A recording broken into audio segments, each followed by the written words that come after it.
Hello everyone.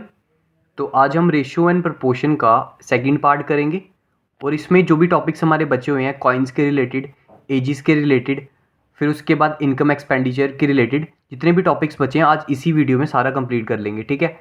और ये हमारी लास्ट वीडियो रहेगी रेशियो एंड प्रपोर्शन के लिए। तो चलो स्टार्ट करते हैं। इसमें पहला क्वेश्चन कल हमने जो बेसिक पढ़ा था वही है, थोड़ा बहुत बेसिक ही यूज़ होना है इसमें। तो इसमें क्या है, क्वेश्चन पढ़ते हैं। A B and C divide an amount of 10,500 among themselves in the ratio 5:7:9 respectively. उसने बोला है कि ए बी सी में हमने क्या किए, पैसे बांटे, 10,500 बांटे। ए को 5 हिस्से दिए, बी को 7 हिस्से दिए और सी को 9 हिस्से दिए। तो अगर ये थी हमारी टोटल मनी, ठीक है, उनको 5, 7 और 9 की रेशो में बांट दिया, ठीक है। इन सब की रेशो में बांटा तो इसका मतलब इन सब रेशो का सम 5, 7 और 9, इनका सम क्या हुआ, 5 और 7 12, 12 और 9 21। तो हम बोल सकते हैं कि जो हमारा 10,500 है वो कितने में डिवाइड हुआ है, 21 में डिवाइड हुआ है, ठीक है। अब इसको जब हमने डिवाइड किया तो क्या आंसर आया, 21 से जब हमने काटा इसको तो क्या आ गया, 7 3 दा 21, 7 1 दा 7, 7 5 दा 35 और क्या होगा 1500। इसको कैंसिल किया तो आ गया 500। तो हम हमारी वैल्यूज आ गई, कितनी आ गई, एक यूनिट की वैल्यू आ गई 500। हमारे पास यूनिट क्या है, 5, 7 और 9। आगे क्वेश्चन पढ़ो। If each one gets 500 more than what will be the ratio of the amounts with A B and C. अब उसने आगे कंडीशन दिया है कि अगर जो भी इनको पैसे मिले हैं, ठीक है, उनमें अगर हम 500 500 और ऐड करते जाएं तो उनकी जो न्यू रेशियो बनेगी वो क्या बनेगी वो बतानी है। तो उससे पहले ये बताने के लिए हमें क्या होना चाहिए, इन सब की वैल्यूज़ पता होनी चाहिए। अब एक की वैल्यू थी 500, ठीक है, ये क्या कौन था, ये ए था, ये बी था और सी था। अगर एक यूनिट की वैल्यू 500 है तो 5 की कितनी होगी, 5 इंटू 500 मतलब 2500 होगी, ठीक है, ये आ गई ए की। अब बी की क्या होगी, 7 है, तो एक यूनिट की वैल्यू 500 है तो 7 इंटू 500 कितना हो गया, 3500। फिर सी की क्या होगी, 9 की रेशो में था, 9 इंटू 500 दैट इज 4500 हो गया। उसने बोला था कि हर एक को 500 500 ऐड करने हैं, इसमें भी 500 जोड़ा, इसमें भी जोड़ दिया और सी में भी जोड़ा। तो हमारी जो न्यू पैसे बनेंगे, नए पैसे बनेंगे, उनकी रेशो निकालनी थी। 2500 और 500 कितना हो गया, 3000, ये हो गया 4000 और ये हो गया 5000, ठीक है।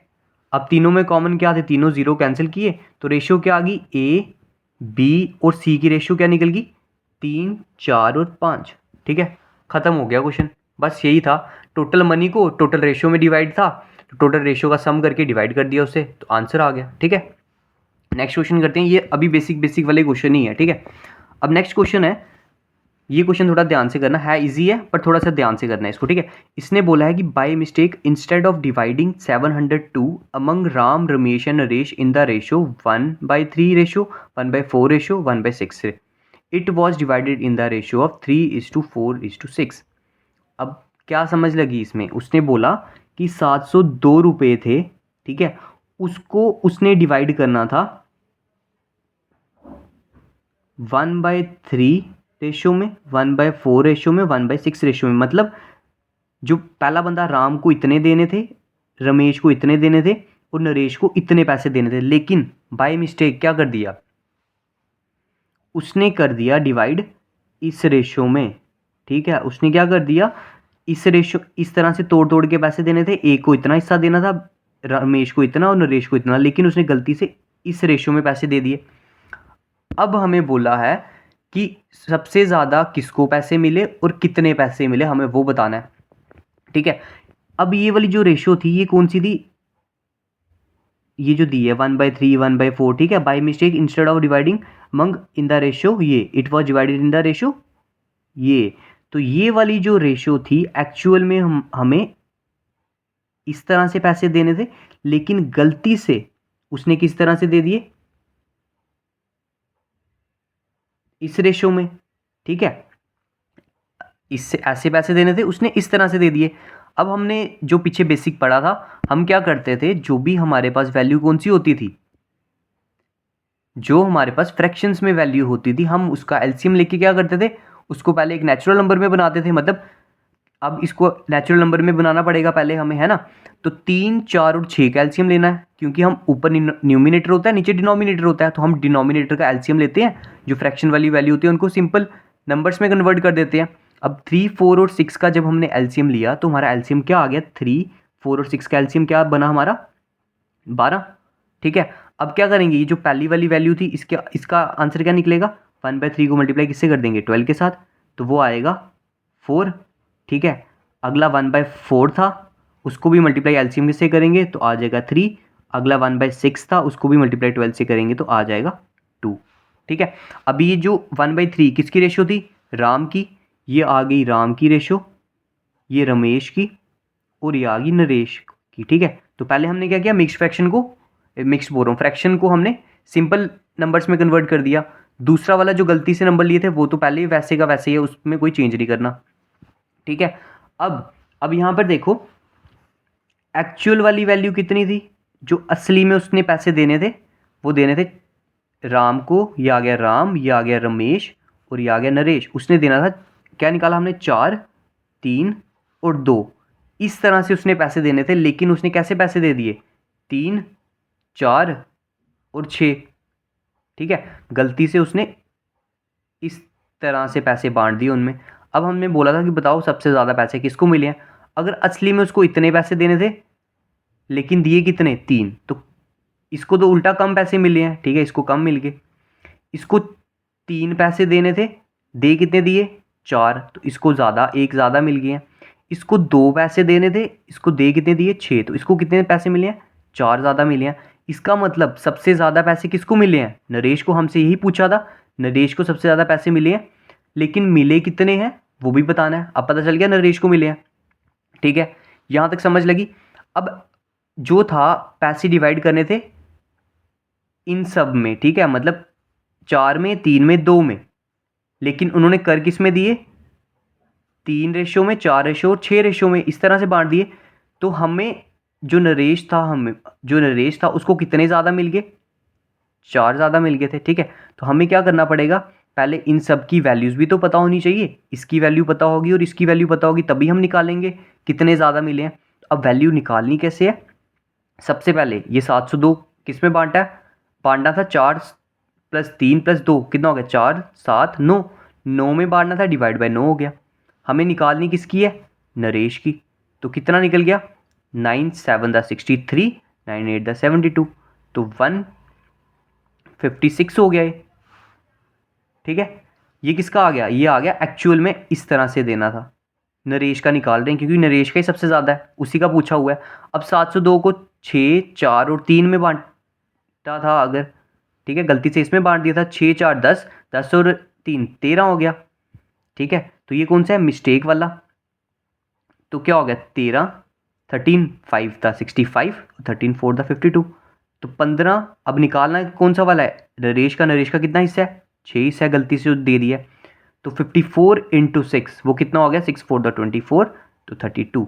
तो गलती से उसको 324 दे दिए, देने कितने थे, इतने। हमें बोला था कितने ज़्यादा दे दिए, तो 324 में से 156 माइनस कर दो, तो 324 में से 156 जब हमने माइनस किए तो हमारा आंसर कितना आ गया, 168। ठीक है, पता चल गया, इजी क्वेश्चन था, लैंग्वेज समझनी थी, उस तरह से करना था। ठीक है, उन्होंने 702 को इस रेशियो में देने थे लेकिन गलती से इसमें दे दिए। हमें बोला था बताओ किसको ज़्यादा मिले हैं, हमने देखा किसको नरेश को सबसे ज़्यादा मिले हैं और पूछा था कितने ज़्यादा मिले हैं, तो हमने पहले 2 की वैल्यू निकाली, फिर हमने 6 की वैल्यू निकाली और डिफरेंस कर दिया, खत्म क्वेश्चन। ठीक है, नेक्स्ट क्वेश्चन की तरफ मूव करते हैं। अब ये जो क्वेश्चंस हैं हमारे, ये आगे कॉइन्स पे क्वेश्चन। ठीक है, बड़े सारे एग्जाम्स पे अपने कॉइन्स पे क्वेश्चन देखे होंगे, आज कॉइन्स वाले क्वेश्चन इजीली करेंगे। ठीक है, बहुत ईजी है, लैंग्वेज समझनी है और बस सोचना है, देखना है कि उसने बोला क्या हुआ, बस, और कुछ भी नहीं है इसमें। ठीक है, सबसे पहले एक चीज़ आपको मैं बताता हूँ, ये जब कॉइन्स वाले क्वेश्चंस करते हैं इसमें या तो आपको पैसे में दिया होगा या रुपीस में दिया होगा। ठीक है, दो ही तरह की चीज़ों में बांटा होगा उसको, पैसे में या रुपीस में। अगर सारे टर्म्स, जैसे ये टर्म्स, जितने भी टर्म्स हमें यहाँ दिख रहे हैं, ये दिखा है ना, रेशियो की बात नहीं कर रहा, इन टर्म्स की बात कर रहा हूँ। ये अगर सब के सब अगर पैसे में होंगे तब कोई चेंज नहीं करना, तब पैसे में है तो पैसे में रहने दो।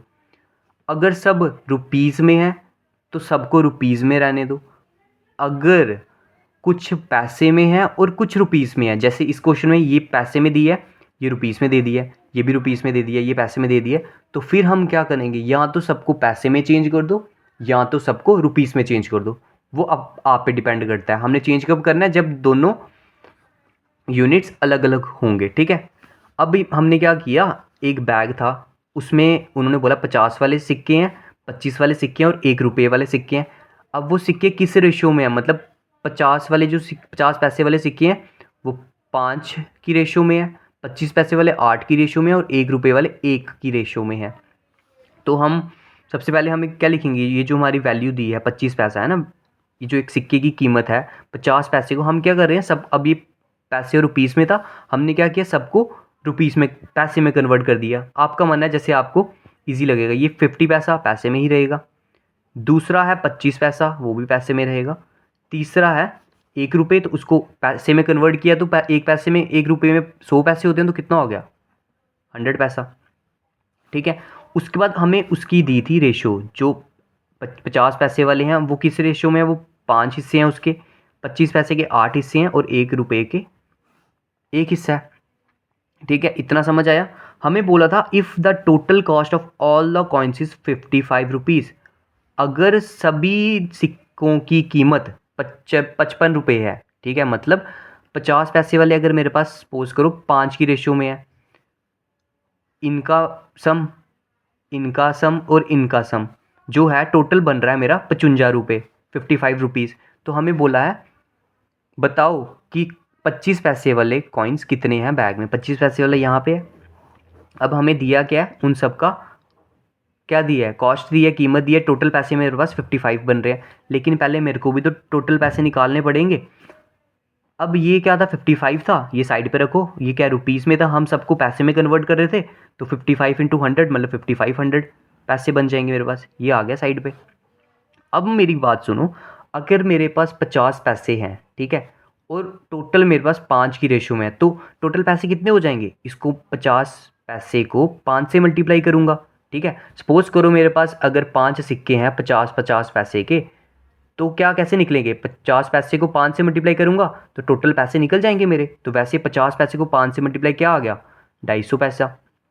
वैसे ही 25 पैसे के 8 थे, तो 25 इंटू 8 किया कितना हो गया 200 पैसा।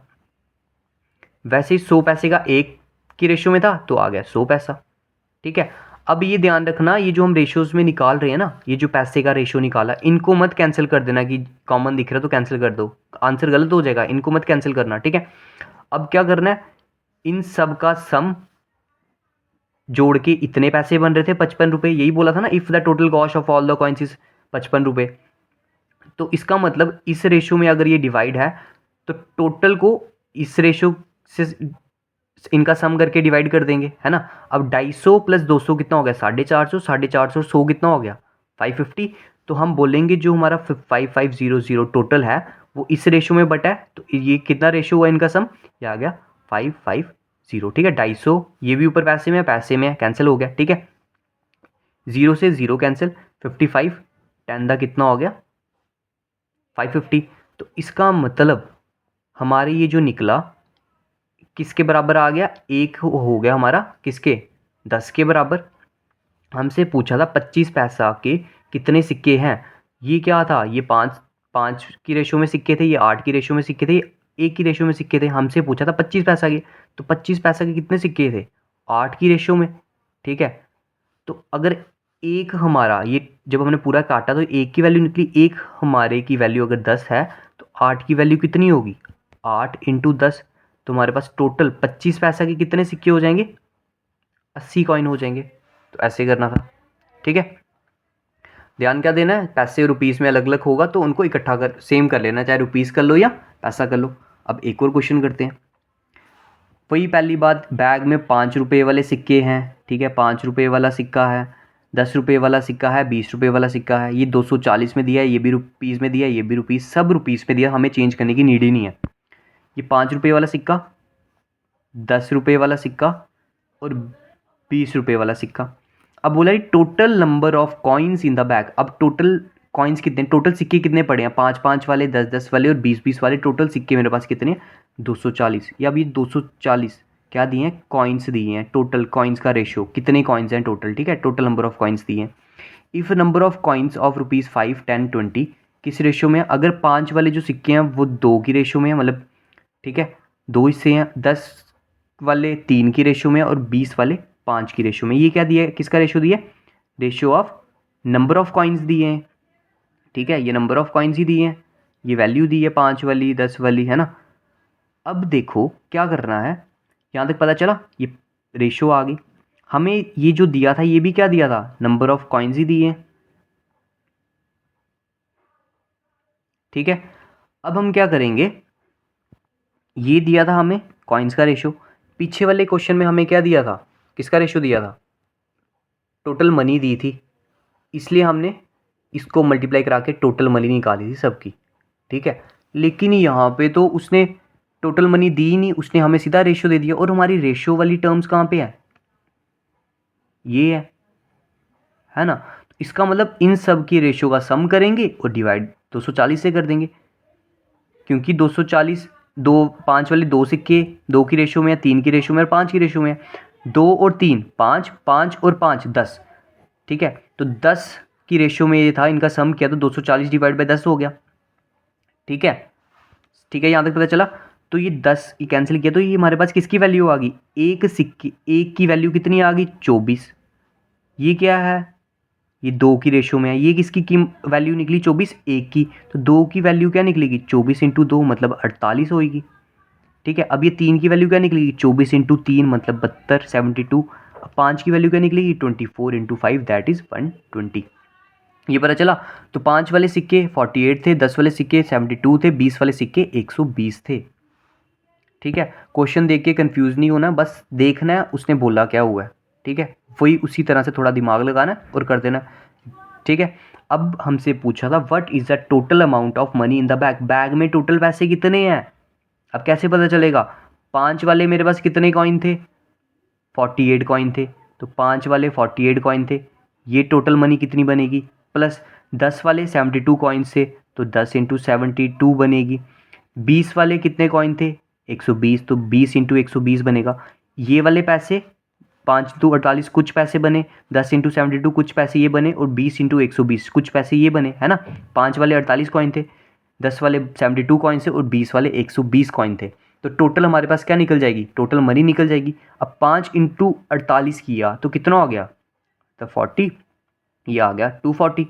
अब ये कितना हो गया 720 और ये आ गया 12 टू द, ये टोटल जब हमने इनका सम किया तो आ गया 633, तो टोटल हमारे पास मनी कितनी आ गई 3360, खत्म हो गया, ठीक है,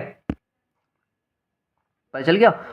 अब हमने क्या क्या चीज़ें सीखी, टोटल अगर कोई हमें एक चीज़ दी है टोटल, है ना, जैसे यहाँ टोटल हमें दिया था 240, तो इसको बांटा किस रेशो में था 2, 3 और 5, तो ये जो रेशो में बांटा होता है इनका हम सम करते हैं और डिवाइड कर देते हैं टोटल के साथ, तो हमारे पास एक यूनिट की वैल्यू आ जाती है। जब एक की वैल्यू आ जाती है तो अब हमें जितनी मर्जी वैल्यू दी हो हम निकाल लेंगे, जैसे 2 की बोली थी तो 2 इंटू 48 कर दिया, ठीक है। ये चीज़ भी सीखी हमने रेशो में। कॉइन्स वाले क्वेश्चन खत्म हो गए, इसी तरह के 2 क्वेश्चन आते हैं इसमें कॉइन्स में, तो ये भी हमने कर लिया। अब हम सीखेंगे एक और नई चीज़, अब हम चीज़ें सीखेंगे कि हमें क्वेश्चंस को रेशो से ही कैसे सॉल्व करना है। जब हमें बोला होगा कि किन्हीं भी 2 चीज़ों की रेशो दी है उनमें इतने इंक्रीज़ हो रहा है, ठीक है, जैसे 10 का इंक्रीज़ हो गया, 20 का इंक्रीज़ हो गया, 5 का इंक्रीज़ हो गया, फिर एक न्यू रेशो मिल रही है तो हमें बोला होगा नंबर फाइंड करो। अब हम ये वाला कंसेप्ट सीखेंगे, ठीक है। अब देखो 2 नंबर्स थे, वो किस रेशो में थे 3 और 4 की रेशो में। उन्होंने बोला on increasing each of them, हर एक को उन्होंने कितने से इंक्रीज किया 30 से, मतलब प्लस 30 इस वाले में भी किया और 4 में भी प्लस 30 कर दिया, तो हमारी रेशो क्या बन गई 9:10, ठीक है। मतलब 3 से जब 9 तक आना था कितना इंक्रीज़ किया 30 का, 4 से जब 10 पे आना था कितना इंक्रीज़ किया 30 का। अब देखो 3 से जब 9 पे आया कितना इंक्रीज़ हुआ है, 3 से 9 हुआ है, मतलब हमारे नंबर्स के अकॉर्डिंग 6 बड़ा है। 4 से 10 कितना इंक्रीज़ हुआ है, यहाँ भी 6 बड़ा है। अब यहाँ पे भी 6 बड़ा है, इस साइड भी 6 बड़ा है, ठीक है, यहाँ भी 6 बड़ा है, यहाँ भी 6 बड़ा है, तो उन्होंने कितना बढ़ाया, 30 बढ़ाया। इसका मतलब 6 की वैल्यू कितनी हो जाएगी, 30 हो जाएगी। ठीक है, 6 की वैल्यू कितनी हो जाएगी, 30 हो जाएगी। ये हमारे अकॉर्डिंग 6 था और क्वेश्चन में उन्होंने बोला था कितना बढ़ा हुआ, 30 बढ़ा हुआ है। तो 6 किसके बराबर हो जाएगा, 30 के। तो 1 किसके बराबर हो जाएगा, 30 डिवाइड बाई 6 के। ठीक है, टोटल वैल्यू 30 थी और गैप कितना था, 6 का। तो 30 डिवाइड बाई 6 हो गया। तो 1 की वैल्यू कितनी निकल गई, 5। हमसे पूछा था नंबर्स क्या हैं, अब नंबर्स 3 और 4 के रेशियो में था। जो 3 वाला था वो क्या हो जाएगा, 3 इंटू 5, क्योंकि 1 की वैल्यू 5 थी, 3 की क्या हो जाएगी, 3 इंटू 5। रेशियो 4 इंटू 5, तो 5 3 था 15 और ये 4 की रेशियो में था, 4 इंटू 5 किया। नंबर्स हमारे क्या निकल गए, एक निकल गया 15 और दूसरा निकल गया 20। खत्म क्वेश्चन। ठीक है, अभी आपको एक थोड़ा सा ट्विस्ट भी आएगा, वो मैं अभी सिखाऊंगा इस क्वेश्चन के बाद। ठीक है, अभी यहाँ ध्यान रखना, यहाँ पे जो गैप था 3 से 10 9 तक जा रहे हैं, 6 गैप था, 4 से 10 जा रहे हैं, 6 का गैप था। गैप दोनों साइड बराबर था, हमने कोई चेंज नहीं किया इसमें। ठीक है, अब कुछ क्वेश्चंस आएंगे जहाँ पे गैप बराबर नहीं होगा, वो गैप बराबर करना सीखना है, वो इस क्वेश्चन के बाद मैं आपको सिखाता हूँ। ठीक है, पहले ठीक सीख लिया, अगर गैप सिंपल सिंपल बराबर है तो जो उन्होंने वैल्यू दी है उसको डिवाइड कर दो, 1 की वैल्यू निकालो, जो पूछा निकाल दो, खत्म हो गया। अब ये वाला क्वेश्चन करते हैं, the ratio in the number of students in 3 classes. अब क्लास में स्टूडेंट्स का रेशियो दी है 3 4 5। ठीक है, 3 के रेशियो में, 4 के रेशियो में, 5 के रेशियो में। उसने बोला अगर 20 स्टूडेंट्स बढ़ जाते हैं हर एक क्लास में, हर एक क्लास में, ये था एक क्लास के नंबर ऑफ स्टूडेंट, एक क्लास में 3 के रेशियो में, दूसरी क्लास में 4 के रेशियो में, तीसरी क्लास में 5 के रेशियो में। उसने बोला हर एक क्लास में कितने स्टूडेंट बढ़ गए, 20 स्टूडेंट बढ़ गए, 20 इधर बढ़े, 20 इधर बढ़ गए और 20 इधर बढ़ गए। और बढ़ने के बाद क्या हो गया, उनकी रेशियो होगी 4 5 और 6 में। ठीक है, अब यहाँ देखो 3 से 4 बढ़ा, 1 का इंक्रीज है, 4 से 5 1 का इंक्रीज है, 5 से 6 1 का इंक्रीज है। सब में जो गैप है क्या आ रहा है, बराबर आ रहा है, इधर भी 1 का गैप, इधर भी 1 का गैप और इधर भी 1 का गैप। और जो उन्होंने स्टूडेंट्स इंक्रीज किए हैं वो भी 20 बराबर है। तो इसका मतलब जो हमारा 1 का गैप है वो कितने स्टूडेंट के बराबर है, 20 स्टूडेंट्स के बराबर है। ठीक है, हमसे पूछा था ओरिजिनल नंबर ऑफ स्टूडेंट्स कितने थे, ओरिजिनल वाला तो यही था, पुराना वाला ओरिजिनल होता है ना, ये चेंज करने के बाद न्यू वाला आया। अगर हमसे न्यू वाला पूछते तो हम ये वाले रेशियोज की वैल्यू निकालते, हमसे पूछा था ओरिजिनल वाला तो हम निकालेंगे 3:4:5 वाली की वैल्यू। अब 3 वाले की वैल्यू क्या होगी, 1 की वैल्यू 20 थी, 3 की वैल्यू क्या होगी, 3 इंटू 20 मतलब 60 हो गया। 4 वाले की होगी 4 इंटू 20 80 हो गया। और 5 वाले की वैल्यू होगी 5 इंटू 20 मतलब 100 हो गया। तो what was the original number of students in the classes taken together. अगर हम इन सब स्टूडेंट्स को इकट्ठे ले लें, मतलब 60 को 80 को और 100 को, इन सबको इकट्ठे लें तो टोटल स्टूडेंट्स कितने हो जाते हैं, 240। ठीक है, ये वाला क्वेश्चन भी हो गया। अब मैं आपको जो बोला था, मैंने क्या सिखाना था आपको, अब देखो यहाँ पे जो भी हम सीख रहे थे, चाहे 2 रेशियोज दी थी, यहाँ पे 2 रेशियो दी थी ना, ये आपस में है ना, ये वाली रेशियो और ये वाली रेशियो, इनमें क्या था, गैप बराबर था। यहाँ पे 3 आ गई, 1 2 3, इनमें भी क्या था, सब में गैप बराबर था, तो हमने कोई चेंज नहीं किया। अगर ऐसा हो जाए, ये मैं लिख रहा हूँ, ये अगर मैं लिख रहा हूँ 3:4, यहाँ लिख दिया 8:10। ठीक है, अब देखो 3 से 8 तक जब आप आ रहे हो कितना इंक्रीज हो रहा है, 5 का। जब 4 से 6 तक 10 तक आ रहे हो कितना इंक्रीज हो रहा है, 6 का। अब ये जो इनके बीच का गैप है वो बराबर है, नहीं है ना बराबर, यहाँ 5 का है, यहाँ 6 का है। जब भी 2 रेशियो दी हैं, है ना, तो अगर उनके बीच का, अगर हम कोई भी सॉल्व कर रहे हैं कुछ भी, अगर उनके यहाँ का बीच का गैप बराबर नहीं है तो हमें क्या करना पड़ेगा, पहले गैप को बराबर करना पड़ेगा। ठीक है, अब गैप बराबर कैसे करेंगे, अब हम क्या करेंगे, ऐसे ये वाला गैप बराबर नहीं था जब 3 से 8 आए, 5 था, 4 से 10 आए, 6 का गैप था। हमने गैप बराबर करने के लिए क्या करना है, इन रेशियोज के बीच का गैप, अब 3 और 4 के बीच में कितना गैप है, 1 का। 8 और 10 के बीच में कितना गैप है, 2 का। ठीक है, ये वाला गैप, इस वाले गैप से क्या करना है, मल्टीप्लाई करा देना है। ठीक है, अब 2 वाला किसके साथ मल्टीप्लाई कराना है, दूसरे वाले के साथ, और एक जो इनका गैप है वो किसके साथ कराना है, दूसरे वाले के साथ। इसका मतलब 3 और 4 को किससे मल्टीप्लाई कराना है, इनके गैप के साथ, वो क्या था, 2 का गैप। अब जो 8 और 10 है उसको किससे मल्टीप्लाई कराना है, इनके गैप के साथ, वो कितना था, 1 था। ठीक है, अब जब 2 से मल्टीप्लाई हुआ, 2 3 द 6, 2 4 द 8। अब जब ये 1 से मल्टीप्लाई हुआ तो 1 8 द 8 और ये आ गया 10 1 द 10। अब देखो गैप बराबर है कि नहीं हुआ। 6 से 8 है, कितना गैप है, 2 का गैप है। 8 से 10 है, कितना गैप है, 2 का गैप है। अब गैप बराबर है। तो इस तरह से गैप सेम करते हैं, ठीक है। अब वही अगर आपको कोई क्वेश्चन दे दूं, मैं बोलूं कि क्या बोल दूं, जैसे रेशियो ऑफ, ठीक है, रेशियो ऑफ स्टूडेंट्स है 3:4 में, ठीक है, ratio of student in the class 3:4 में। तो अगर क्या हो गया, इफ़ 10 स्टूडेंट्स क्या हो गए, इंक्रीज कर गए, तो बताओ देन जो रेशियो बन गई मेरी वो बन गई 8:10, ठीक है। सेम पिछला वाला ही क्वेश्चन दे रहा हूँ, सिर्फ क्या कर रहा हूँ, अभी जो मेरे 3:4 दिया और दूसरा 8:10 दे दिया। मैंने क्या बोला, रेशियो ऑफ स्टूडेंट 3:4 था, हर एक स्टूडेंट को 10 बढ़ा रहा हूँ, हर एक क्लास के स्टूडेंट को 10 से बढ़ा रहा हूँ। तो बताओ न्यू जो रेशियो है मेरी 8:10 आई, ठीक है। तो बताने कि टोटल स्टूडेंट कितने थे क्लास में, पुराने वाली क्लास में, ठीक है। तो क्या किया हमने जब देखा 3:4 8:10, उसने बोला हर एक में 10 का इंक्रीज हो रहा है, +10 यहाँ बढ़ रहे हैं, +10 यहाँ बढ़ रहे हैं। लेकिन इंक्रीज कर जब हमने करना था, चेक किया, तो हमारा गैप क्या था, अलग अलग था। तो हमने क्या किया, गैप को सेम कर लिया, जो हमने यहाँ पे सीखा, ठीक है। इस तरह से क्वेश्चन में जब गैप बराबर नहीं होगा, हमें क्या करना पड़ेगा, पहले गैप बराबर करना है, ठीक है। गैप बराबर कैसे होगा, इनके बीच का गैप, इनके बीच का जो गैप होगा वो एक दूसरे के साथ मल्टीप्लाई करा देना है, तो गैप ठीक आ जाएगा, ठीक है। समझ लगी। अब मूव करते हैं नेक्स्ट क्वेश्चन की ओर। अब हमने जो पीछे सीखा, क्या सीखा कि जब गैप बराबर ना हो तो गैप बराबर कैसे करना है, ठीक है। अब आ गया income is equal to expenditure plus saving. ये हमने पढ़ा होगा, एक बंदे की जितनी इनकम है ये एक्सपेंडिचर होता है खर्चा, और सेविंग क्या हो गया, जो बचत कर रहा है वो। अगर मेरी 100 रुपया इनकम है, उसमें से मैं 50 रुपये खर्च कर रहा हूँ, तो बचा रहा कितना हूँ, 100 - 50 50 आ रहा है, ठीक है। तो अगर मेरे पास 50 रुपये मैं खर्च कर रहा हूँ और मेरी इनकम 100 है, तो बताओ मेरी सेविंग क्या होगी, तो 100 - 50, ठीक है। तो फॉर्मूला क्या होता है, इनकम जो मेरी होती है वो होती है एक्सपेंडिचर प्लस सेविंग के इक्वल। ये पता होना चाहिए आपको, ठीक है। अब ये एक्सपेंडिचर और सेविंग के क्वेश्चन हमने परसेंटेज में भी किए, अब ये करेंगे हम रेशियो में।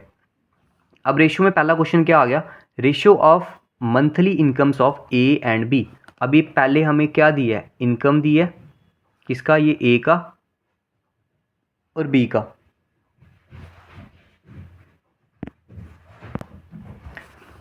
ये आ गया ए का और बी का, कितनी इनकम दी है उनकी, ratio of the monthly incomes of A and B, ये दिया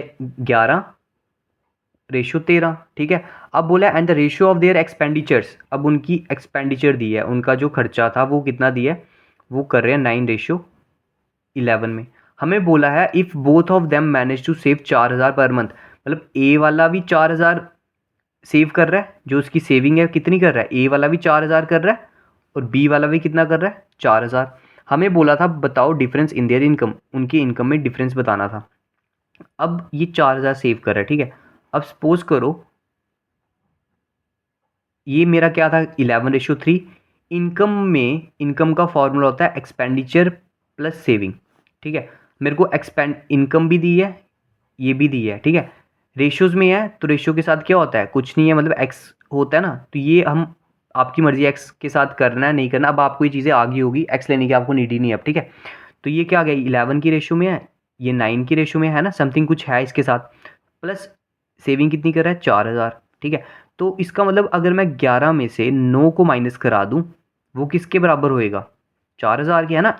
ये जब आएगा प्लस वाला इधर माइनस हो जाएगा, तो किसके इक्वल हो जाएगा, 4,000 के। तो जो मेरी यहाँ से वैल्यू निकलेगी, मतलब क्या निकलेगी, 2 निकलेगी, वो किसके बराबर होगी, 4,000 के, है ना, 4,000 के बराबर होगी।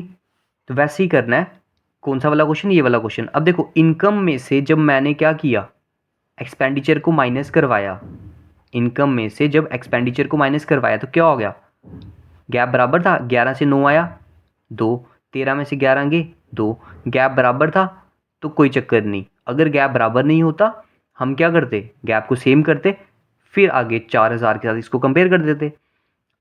अब 11 माइनस 9 किया तो आ गया 2, 13 माइनस 11 किया तो आ गया 2। उसने बोला था ये हमारी क्या निकल गई, सेविंग निकल गई। ये फॉर्मूला याद होना चाहिए। ये हमारी सेविंग निकली तो 2000, 2 की वैल्यू किसके बराबर आ गई, 4000 के। तो 1 की वैल्यू किसके बराबर आ गई, 2000 के। ठीक है, हमें पूछा था डिफरेंस इन देयर इनकम, उनकी इनकम में डिफरेंस कितना है। अब 11 थी ए की इनकम, बी की थी 13। ए की थी 11, बी की थी 13। तो डिफरेंस कितना हो गया, 13 माइनस 11 2 का। तो एक की वैल्यू अगर 2000 है तो 2 की वैल्यू क्या होगी, 2 इंटू 2000, दैट इज 4000। ठीक है, ये फॉर्मूला पता होना चाहिए। Income is equal to expenditure plus saving होता है, तभी पता चलेगा इनकम में से एक्सपेंडिचर निकाला तो हमारे पास सेविंग आती है। अब हम करेंगे next question. Income of A and B are in the ratio. अब ये सेम क्वेश्चन है, इनकम दी है ए और बी की, किस रेशो में, 5 और 3 की रेशो में। एक्सपेंसेस होते हैं खर्चे, A B and C are in the ratio. अब यहाँ पे ए भी आ गया, बी भी आ गया और सी भी आ गया। वो किस रेशो में उनके खर्चे हैं, 8, 5 और 2। एक्सपेंडिचर आ गया इन तीनों का दिया है। यहाँ ए और बी की इनकम दी है, यहाँ एक्सपेंडिचर दिया ए बी और सी एक्स्ट्रा ऐड हो गया। हमें अब उन्होंने कंडीशन दी है सॉल्व करने के लिए। उन्होंने बोला है कि सी स्पेंड कर रहा है 2000। जो सी है वो कितना स्पेंड मतलब खर्च रहा है, एक्सपेंसिस खर्चे। ठीक है, कितना स्पेंड कर रहा है, 2000। और बी सेव कर रहा है 700। अभी सेव वाला तो हमने निकाले नहीं, तो हम पहले सी की वैल्यू निकाल लें। अगर ये 2000 खर्च कर रहा है तो अगर 2000 के इक्वल है ना, 2 की वैल्यू 2000 के इक्वल है, तो 1 की वैल्यू कितनी होगी, 1000 होगी। ठीक है, अगर 1 की वैल्यू 1000 हुई तो यहाँ से हम इन सब की क्या निकाल सकते हैं, एक्सपेंडिचर निकाल सकते हैं। तो 1 की वैल्यू अगर 1000 है तो 5 की कितनी हो जाएगी, 5000। 8 की कितनी हो जाएगी, 8000। अब ये किसका एक्सपेंडिचर आ गया, ए बी और सी का। हमें बोला है ये हमारी क्या आ गई, इनकम आ गई। अब यहाँ पे बोला है कि अगर बी सेव करता है 700 रुपये, बी कितने सेव कर रहा है, 700, तो बताओ ए कितना सेव करेगा। अब मेरी बात सुनो, वही ये पता होना चाहिए इनकम, ये सबको ये पता होना चाहिए इनकम किसके इक्वल होती है, एक्सपेंडिचर प्लस सेविंग। अब हमारे पास एक्सपेंडिचर आ गया 5000। ठीक है, उसने किसका आया, बी का, क्योंकि उसने बोला बी था 700 सेव कर रहा है। अगर बी 700 सेव कर रहा है, 5000 उसने खर्च दिया, 700 सेव कर दिया, तो जब हमने इनको जोड़ा 5000 प्लस 700 तो इनकम कितनी आ गई, 5700। अगर बी की, ये किसकी बात हो रही थी, बी की, अगर बी की इनकम 5700 है तो मतलब 3 किसके बराबर होगा, 5700 के। ठीक है, 3 किसके बराबर होगा, ये इनकम इसकी 5700 थी, ये रेशो में 3 था, तो ये दोनों आपस में बराबर होंगे। अगर 3 5700 के बराबर है तो 1 की वैल्यू कितनी होगी, 5700 डिवाइड बाई 3। तो जब इसको हमने कैंसिल किया तो वो कितना आ गया, 3 1 द 3, 3 9 द 27 और आ गया 1900। अगर 1 की वैल्यू 1900 है, हमसे पूछा क्या था ए कितना सेव कर रहा है। अब सेव कैसे निकलेगा, पहले उसकी इनकम पता होगी, income minus expenditure, income minus expenditure करेंगे तो क्या निकल जाएगा, सेविंग। तो हमें इनकम पता होनी चाहिए। अगर 1 की वैल्यू 1900 है तो 5 की कितनी होगी, 19 इंटू 15 या 1900 इंटू 5, तो वो कितना हो जाएगा, 9 5 द 45, तो 9500। तो ए की इनकम कितनी आ गई, 9500। खर्चा कितना था ए का, ये निकाला था हमने 8000।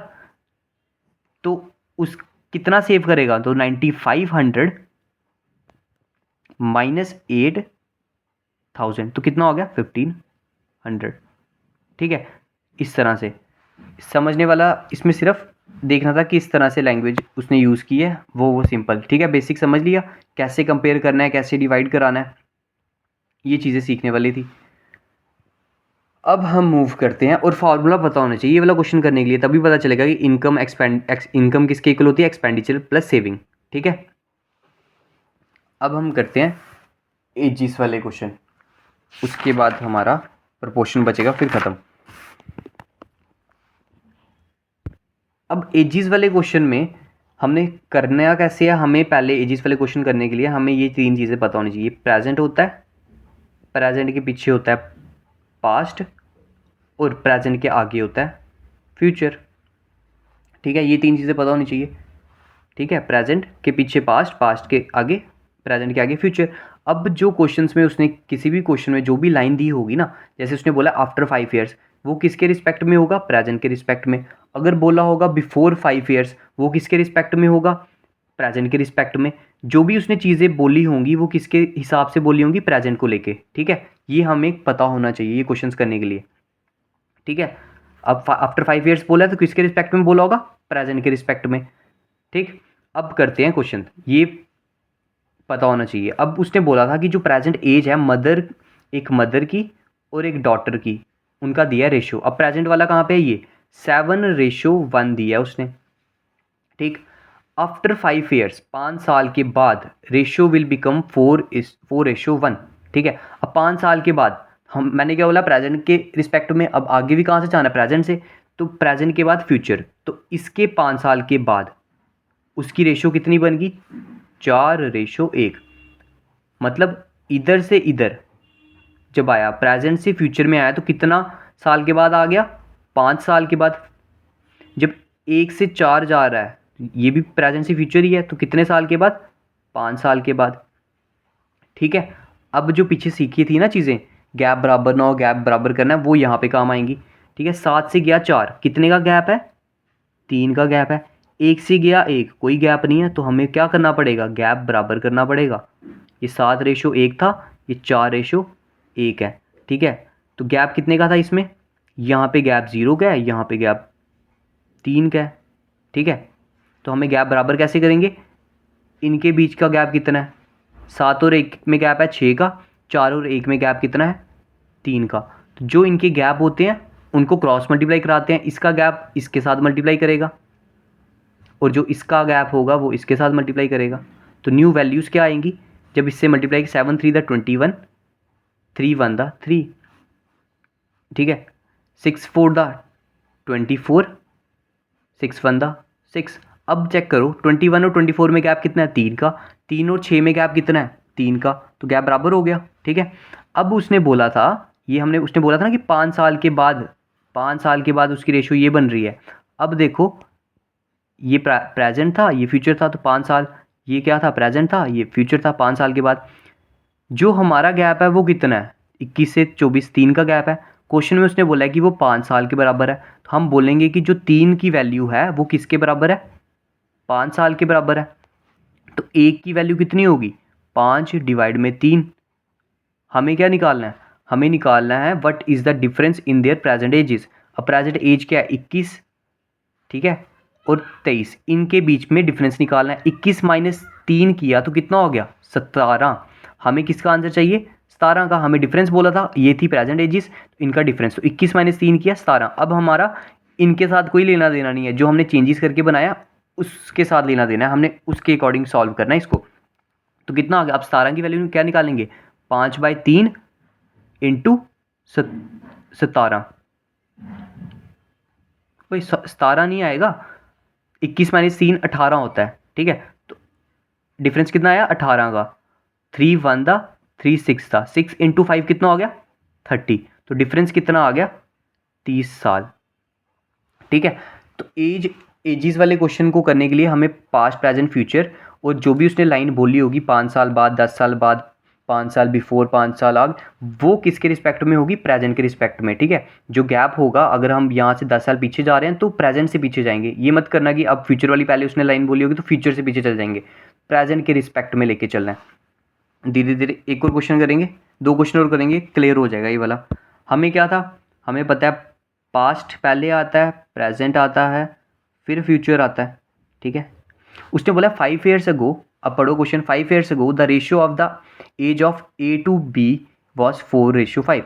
अब 5 साल पहले, अब 5 साल पहले, किससे 5 साल पहले, प्रेजेंट से 5 साल पहले, क्योंकि क्वेश्चन में जो भी उसने लाइन दी होगी वो प्रेजेंट के रिस्पेक्ट में दी होगी। अब प्रेजेंट से 5 साल पहले, ठीक है, उसकी रेशियो कितनी थी, 4:5, ठीक है। मतलब यहाँ से वो प्रेजेंट से कितने साल पीछे गया, 5 साल पीछे गया, 5 साल पीछे गया। ये रफ है ये सब, ठीक है, ये समझाने के लिए बता रहा हूँ, 5 साल पीछे गया। अब बोला 5 ईयर्स हैंस, हैंस का मतलब होता है आगे जाना, फ्यूचर में, ठीक है। अब किसके रिस्पेक्ट में किसके रिस्पेक्ट में जाएगा, प्रेजेंट के रिस्पेक्ट में, ठीक है। तो प्रेजेंट ये है, अब प्रेजेंट से 5 साल आगे गया, कितने साल आगे गया, 5 साल आगे गया। प्रेजेंट से कितने साल आगे गया, 5 साल आगे गया, ठीक है। 5 years hence the ratio of the age of A to B will be, अब प्रेजेंट से आगे जाएगा तो 6 और 7 की रेशियो बन गई इसकी, ठीक है। If at present C is 10 years younger, ये तो बात की बात आ गई, पहले हमें ये सेट करना है। अब देखो ये 4 से 5, 6 से 7, यही है। ये 5 साल का गैप यहाँ तक प्रेजेंट, फिर 5 साल और आगे गैप कितना हो गया, 5 और 5 कितना हो गया, 10। तो इसके बीच में गैप कितने साल का बोला उसने, 10 साल का। इधर भी 5 और 5, इधर भी 10 साल का गैप, ठीक है। लेकिन हमारा गैप कितना है, 4 से 6 गया 2 का गैप है, ठीक है। 5 से 7 गया 2 का गैप है, ठीक है। +2 हो रहा है, 4 से 6 +2, 5 से 7 +2, तो गैप बराबर है, हमें गैप बराबर करने की ज़रूरत ही नहीं है, ठीक है। हम बोलेंगे कि जो 2 का गैप है, ये 2 है ना, 5 + 2 का गैप है, वो किसके इक्वल है, 10 साल के इक्वल। एक का गैप किसके बराबर होगा, 10/2 दैट इज़ 5 years। अब हमें पढ़ो क्वेश्चन क्या है, इसने बोला था इफ़ एट प्रेजेंट, अब एट प्रेजेंट कहाँ पे है, ये है। हमें लेना कौन सा है, जो हमने चेंजेस, अब इधर तो चेंजेस की नहीं तो कोई भी ले लो। उसने बोला at present C is 10 years younger than B, present की बात की है। उसने बोला एट प्रेजेंट जो सी है वो 10 साल यंगर होता है, छोटा है बी से। अब बी है यहाँ पे, अगर ए ये है, बी ये है ना, तो बी की पहले हमें प्रेजेंट एज पता होनी चाहिए, तभी तो हम सी की एज निकाल पाएंगे, तभी तो सी उससे 10 साल छोटा होगा।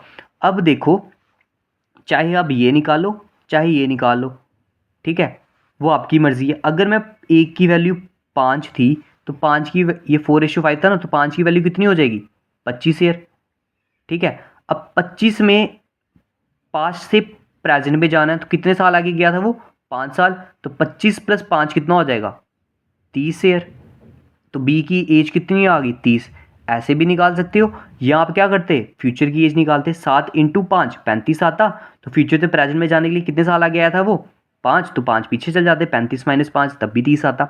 अब बी की एज निकल गई, उसने बोला था कि जो सी है 10 साल छोटा है बी से, तो अगर 10 साल छोटा है, अगर बी की 30 साल उम्र निकली तो सी की कितनी निकलेगी, 10 साल कम की है तो 30 - 10 मतलब 20 साल सी की उम्र आ गई। अब बोला था what will be the ratio of the present age of A to that of C. अब ए की प्रेजेंट एज वो यहाँ पे होगी प्रेजेंट, तो प्रेजेंट एज ए की क्या होगी, पहले हमें ये पता होना चाहिए या ये पता होना चाहिए। ए की वैल्यू 5 थी तो 4 की वैल्यू क्या हो जाएगी, 4 × 5 मतलब 20 साल आ गई पास्ट में। अब 5 साल आगे जाना पड़ेगा पास्ट से फ्यूचर हम प्रेजेंट में आने के लिए, 20 + 5 25, तो ए की एज कितनी आ गई, 25 आ गई, ठीक है। ये प्रेजेंट एज का कंपैरिजन बोला है उसने। तो what will be the ratio of present age of A to that of C. अब ए का रेशियो सी से, ये भी ध्यान रखना है कि बोला किसका किसके साथ है, ए का सी के साथ, सी का ए के साथ मत कर देना, क्वेश्चन में आंसर वैसे भी दिया होगा C/A, वो गलत हो जाएगा। हमें बोला है A to C, तो लिखा A/C। ए की वैल्यू 25 थी, सी की वैल्यू 20 थी, तो अब कैंसिल हुआ, 5 से 5 4 दा 5 5 दा, तो A/C क्या आ गया, 5/4, खत्म आंसर। तो इसमें क्या सीख रहे हैं, जो भी उसने कंडीशंस दी होंगी वो प्रेजेंट के हिसाब से दी होंगी, हमें प्रेजेंट के रिस्पेक्ट में लेके उसको चलना है, ठीक है। जो उसने बोला होगा, प्रेजेंट पास्ट फ्यूचर बना लो, बस उसी हिसाब से ऊपर नीचे चलते जाओ, बस खत्म हो जाएगा। अब करते हैं एक एज का लास्ट क्वेश्चन, फिर उसके बाद प्रोपोर्शन बचा, वो प्रोपोर्शन सिर्फ 5-7 मिनट में कंप्लीट हो जाएगा, तो चैप्टर आपका कंप्लीट, ठीक है, खत्म। ये है लास्ट एज वाला क्वेश्चन। ये होमवर्क दूँ आपको मैं, चलो ये वाला क्वेश्चन ना होमवर्क करके आना और कमेंट में मेरे को इसका आंसर बताना, ठीक है। चलो मूव करते हैं, सेम वैसे ही करना है, जिसने ये दोनों अच्छे से सीखे होंगे, नहीं पता चलो तो एक बार वीडियो वापस देख के करना, और फिर ये वाला मेरे को बताना कैसे कर, इसका आंसर क्या आया, ठीक है। तो अब हम मूव करते हैं प्रपोर्शन की तरफ।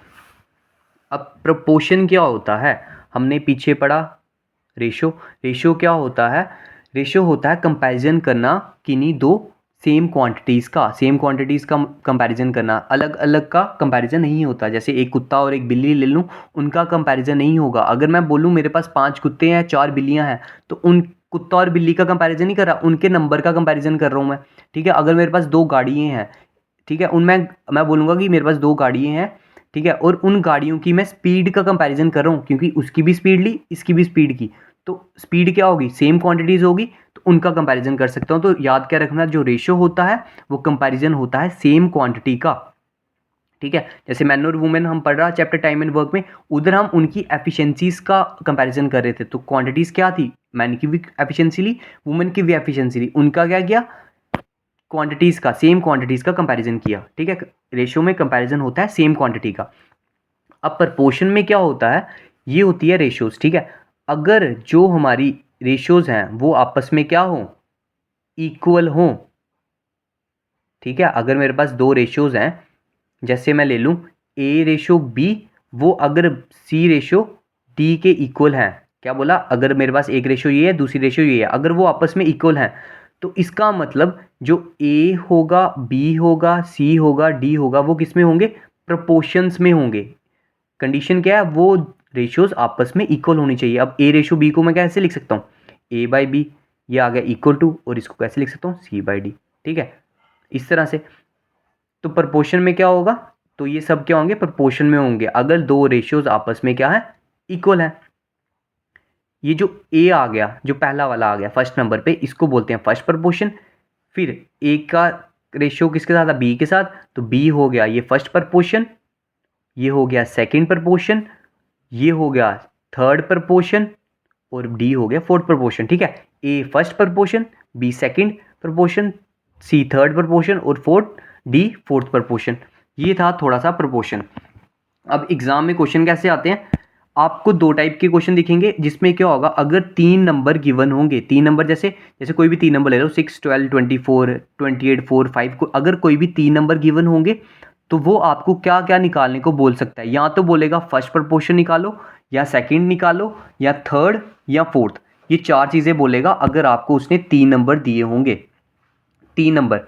तो आपने कैसे निकालना है, अब आपको पता चलेगा कि फर्स्ट प्रपोर्शन क्या होता है, ए, उसके नीचे बी, सी अपॉन डी, इस तरह से।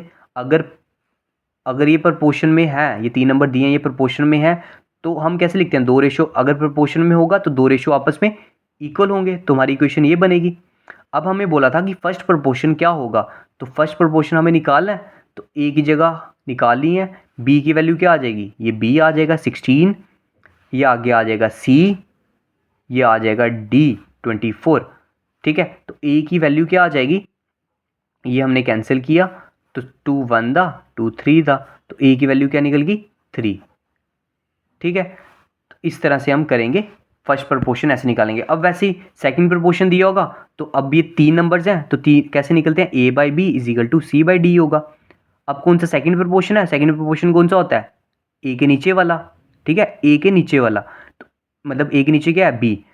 ठीक है, तो ए की वैल्यू क्या आ जाएगी, ये ए आ गया 28। ठीक है, ये दिया आगे किसमें है, रिस्पेक्टिवली दिया है, अगर बी नहीं दिया तो ये ए होगा, ये सी होगा, डी होगा। अब जैसे यहाँ पे ए नहीं दिया था तो ये बी था, ये सी था, ये डी था।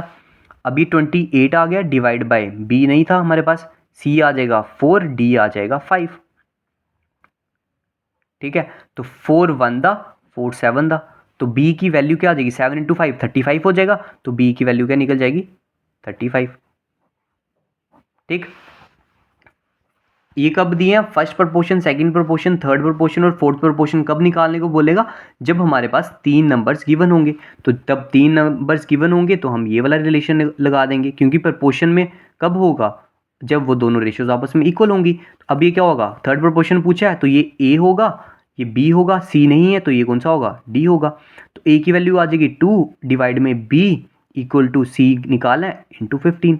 ठीक है, अब ये देखो, अगर आपको कैंसिल करके नहीं आ रहा तो आप कैसे कर सकते हो, आपने क्या करना था, क्रॉस मल्टीप्लाई करना था। तो 15 इंटू 2 कितना हो जाएगा, 30, 3 इंटू सी 3c हो जाएगा, तो c की वैल्यू क्या निकल जाएगी, 30 डिवाइड बाई 3। ठीक है, ये मैंने पूरा करके भी दिखा दिया, c की वैल्यू क्या आ गई, 3, 10 आ गया, और ये क्या आ गया हमारा थर्ड प्रपोर्शन। अब फोर्थ प्रपोर्शन कैसे निकालेंगे, होमवर्क दूँ ये वाला, चलो करा देता हूँ। a by B equal to C by D होता है।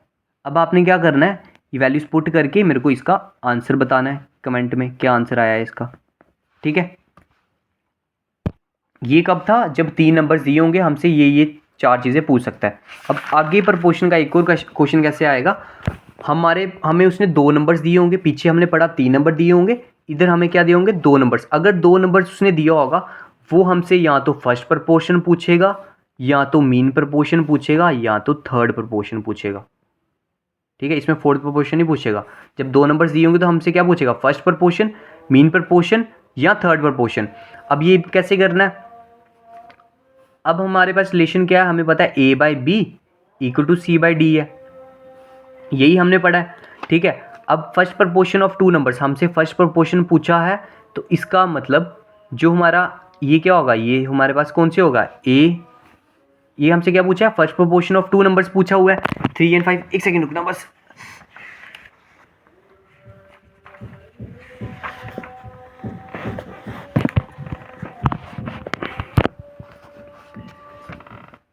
ठीक है, हमें जो पता है, हमें जो हमने पढ़ा वो क्या होता है, हमने पढ़ा था a by B equal to C by D, ये हमने पढ़ा था जब हमारे पास कितने नंबर थे, 3 नंबर थे। अब हमारे पास यहाँ पे नंबर्स हैं कितने, 2 नंबर्स हैं। हम क्या पढ़ेंगे, अब हमें पूछा है फर्स्ट प्रपोर्शन, हमसे पूछा है फर्स्ट प्रपोर्शन, तो हमारे पास क्या होगा, a हमें निकालना है। अब हमारे पास नंबर कितने दिए हैं, 2 नंबर्स दिए हैं, तो ये जो 2 नंबर्स होंगे ये आएगा यहाँ पे b, और यहाँ भी क्या आएगा p, और डिवाइड बाय क्या हो जाएगा c। ठीक है, ये किसकी वैल्यू होगी, c की, b की, और ये होगी c की वैल्यू। ठीक है, हमारे पास जो अब फर्स्ट प्रपोर्शन पूछा है, हमारे पास किसकी वैल्यू होगी, b की और c की, क्योंकि हमारे पास ये जो हमने सीखा था रिलेशन, ये किसके लिए था, जो हमने पीछे 3 नंबर पढ़े। अब जब 2 नंबर्स होंगे उनका रिलेशन क्या होगा, उसमें होगा अगर a और b मेरे पास क्या है, 2 नंबर्स हैं, क्या बोला, a और b मेरे पास क्या है, 2 नंबर्स है। एक नंबर आ गया मेरे पास a रेशो b, दूसरा नंबर आ गया b रेशो c। इसमें क्या होगा, कॉमन क्या होगा, b कॉमन होगा। ठीक है, जब 2 नंबर्स की बात कर रहे हैं तो कॉमन क्या आएगा, b कॉमन होगा। एक रेशो मेरे पास ये है, दूसरी रेशो मेरे पास ये है, तो उनका रिलेशन कैसे बनेगा, a by B is equal to b by C. ठीक है, ये चीज़ पता चली। ये जो हमने पढ़ा ये पीछे पढ़ा था, यहाँ पे क्या पढ़ना है, a by B equal to b by C, क्योंकि हमारे पास 2 नंबर्स हैं, एक ये वाला आ गया और एक ये वाला आ गया। अब a की वैल्यू, फर्स्ट प्रोपोर्शन क्या होता है, a होता है, हमारे पास ये नहीं है। हमारे पास किसकी वैल्यू है, b की और c की, तो a/3, b की जगह आ जाएगा 3/5, तो ये आपस में क्रॉस मल्टीप्लाई होंगे, तो 5a, ठीक है, इज इक्वल टू 3 3 9, तो a की वैल्यू आएगी 9/5। ठीक है, तो इसमें क्या फॉर्मूला याद रखना है, ये वाला। ठीक है, इसमें a ratio b, b ratio c के बीच में रिलेशंस है, इसलिए आपस में इक्वल हो गया है, ये 2 नंबर वाला है। अब इसमें पूछा है मीन प्रपोर्शन। अब मीन प्रपोर्शन आपको पता है क्या होता है, बीच वाली वैल्यू होती है। इसका मतलब अगर हमारे पास ये वाला फॉर्मूला है, ये वाला रिलेशन है, तो मीन प्रपोर्शन होता है बीच वाला नंबर, और बीच वाला नंबर क्या है, अगर a b और c है, बीच वाला नंबर क्या होगा, b। इसका मतलब हमारे पास किसकी वैल्यू पूछी है, b की वैल्यू पूछी है। अब ये वैल्यू किसकी है, ये a की है और ये वैल्यू c की है, तो a की वैल्यू आ जाएगी 3, b की वैल्यू नहीं पता, अपॉन में b, और c की जगह आ जाएगा 27। ठीक है, अब क्या होगा, cross multiply 27 into 3 is equal to b into B, b into B, तो b इंटू बी क्या हो गया, b स्क्वेयर, 27 इंटू 3 क्या हो गया, 81। ठीक है, तो स्क्वेयर रूट दोनों साइड जाएगा तो b की वैल्यू क्या हो जाएगी, ऐसे हो जाएगा, तो b की वैल्यू क्या निकल जाएगी, 9। तो तुम्हारा मीन प्रपोर्शन क्या आ गया, 9। तो मीन प्रपोर्शन क्या होता है, बीच वाली वैल्यू, जैसे हमारे पास a b और c था, उसकी बीच वाली वैल्यू क्या हो जाएगी, b हो जाएगी। ठीक है, इसमें हमारे पास कौन कौन से थे, a था, b था, c था। ठीक है, और यहाँ क्या क्या था, यहाँ क्या था, a था, b था, c था, d था। ठीक है, तो इसलिए जो हमारा यहाँ पे रिलेशन बना है वो इस तरह से बना है, और जहाँ वो रिलेशन बना है वहाँ पे इस तरह से बना है। अब लास्ट क्वेश्चन है, थर्ड प्रपोर्शन पूछा है। अब थर्ड प्रपोर्शन हमारे पास क्या है, a b और c है, ये फर्स्ट आ गया, ये मीन वाला आ गया, ये कौन सा आ गया, मीन बोलेंगे या सेकंड बोलेंगे। ठीक है, अब ये कौन सा हो गया, थर्ड वाला आ गया। तो हमारे पास थर्ड प्रपोर्शन कैसे निकालेंगे, फॉर्मूला था a by B is equal to b by D. A की जगह ये आएगा, थर्ड प्रपोर्शन नहीं पूछा है ना, तो ये a की वैल्यू होगी, ये b की वैल्यू होगी। a आएगा 81, b आएगा 27, b आएगा 27 डिवाइड बाय, सॉरी, c ठीक है। अब क्या होगा, C81C is equal to 27 into 27, तो C की वैल्यू क्या हो जाएगी 27 इंटू 27 डिवाइड बाई 81। अब क्या करेंगे, इसको कैंसिल कर लेंगे, 27 वन दा 27 थ्री दा 3 वन दा 3 9 दा, और C की वैल्यू क्या आ जाएगी 9। ठीक है, तो एक बार थोड़ा सा रिकॉल करते हैं। प्रपोर्शन में हमने 2 केस पढ़े, जिसमें क्या था 3 नंबर्स वाला था। अगर 3 नंबर्स हमारे पास गिवन होंगे या हमारे पास 2 नंबर्स गिवन होंगे, 3 नंबर गिवन वाले में रिलेशन क्या था, उसमें था ABCD, ये 4 प्रपोर्शंस में थे, उनका रिलेशन था A/B इक्वल टू C/D।